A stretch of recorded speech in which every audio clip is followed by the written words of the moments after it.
The Church of the Holy Sepulchre, also known as the Church of the Resurrection, was constructed in 325 AD by Emperor Constantine.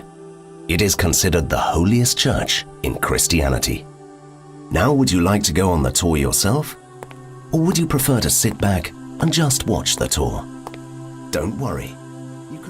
Inside are 4 of the 14 stations of the Via Dolorosa. This is where the most dramatic events in the life of Jesus took place, from his crucifixion and burial through his miraculous resurrection. For Christians all over the world, visiting the Church of the Holy Sepulchre is considered the high point of the pilgrimage to Jerusalem.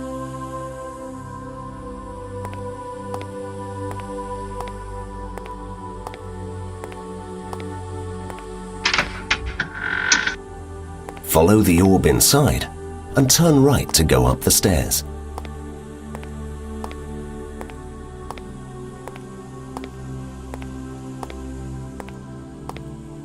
This area of the church, known as Calvary or Golgotha, is traditionally regarded as the site of Jesus' crucifixion and death. It is a major pilgrimage location and the most lavishly decorated part of the church. It is also the location of 3 of the stations of the Via Dolorosa. At this site, marked as Station 11 of the cross, there is an altar decorated in embossed silver, depicting the suffering of Jesus. Above the altar, there is a mosaic depicting the binding of Jesus to the cross using nails, and the women looking at him. You are at the most important station in the church.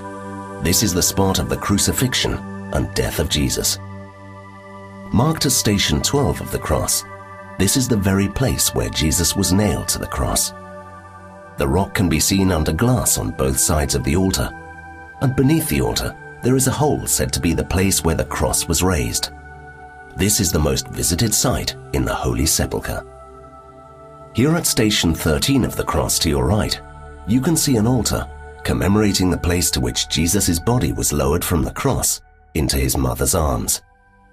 This station captures the grief of a mother over her son and is known as the Altar of Our Lady of Sorrows.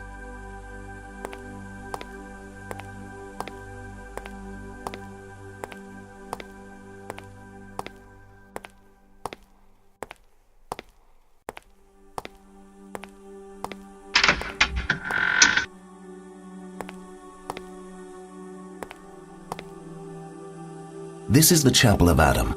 According to tradition, it was here where Adam's skull was buried, and this site is also where Jesus' crucifixion took place. It is believed that when Jesus took his last breath, the rock of Golgotha split in half, resulting in the crack seen through the window. The significance of the place is rooted in the tradition that this is the rock onto which Jesus' blood dripped.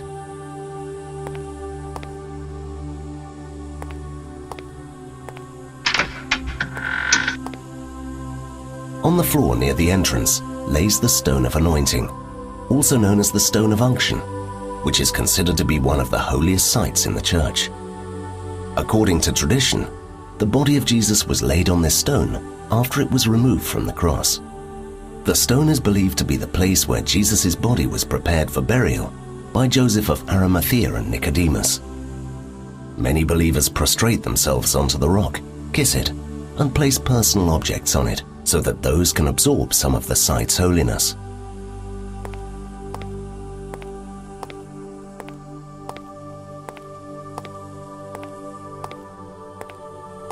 The round hall we are now entering is the heart of the Church of the Holy Sepulchre. It is called the Rotunda and is considered as the final station of the Via Dolorosa. Looking up, we can see the opening of the dome and the sunlight shining through it, symbolizing the resurrection. The tomb of Jesus is located inside the structure in the middle, which is called the edicule. Behind, through a narrow doorway, is the inner chamber.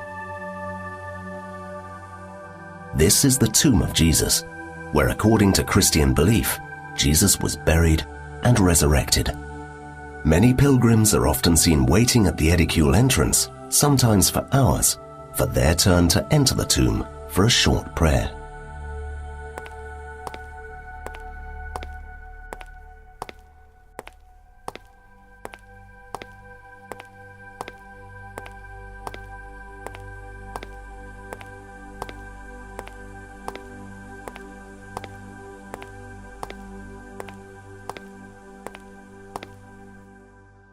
This great hall is the Catholicon. Here is where the large masses are held and where the patriarchs of Jerusalem are chosen. It is considered the center of the universe, and the large chalice-shaped stone on its floor is the omphalos, the navel of the world. Looking above us, we can see the smaller dome of the church. Its mosaic depicts Jesus in the center, and Matthew, Mark, Luke, and John at his four corners.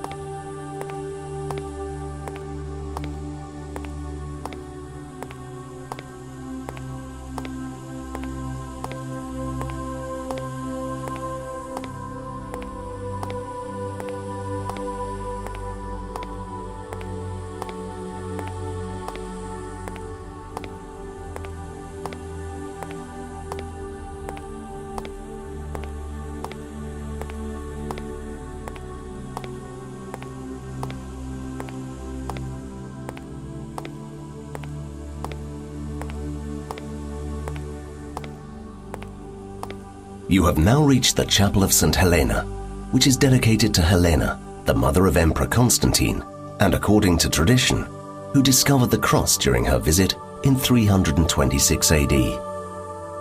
This large, well-kept chapel has two apses. To your right is the altar dedicated to St. Helena herself. Looking left, you can see the altar that is dedicated to St. Demas, the good thief. The Armenians have renamed this chapel St. Gregory the Illuminator, in memory of their national patron.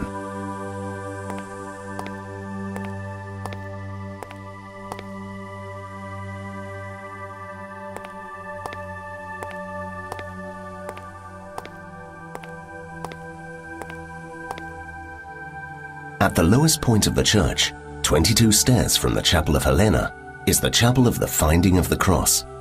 The marks of the original use of the chapel as a quarry can be seen on some of the exposed rock on the roof and walls. According to tradition, it was here in that chapel, which used to be a cave, where Helena, mother of Emperor Constantine, has found the fragments of the cross. You can see a bronze statue of Helena holding the cross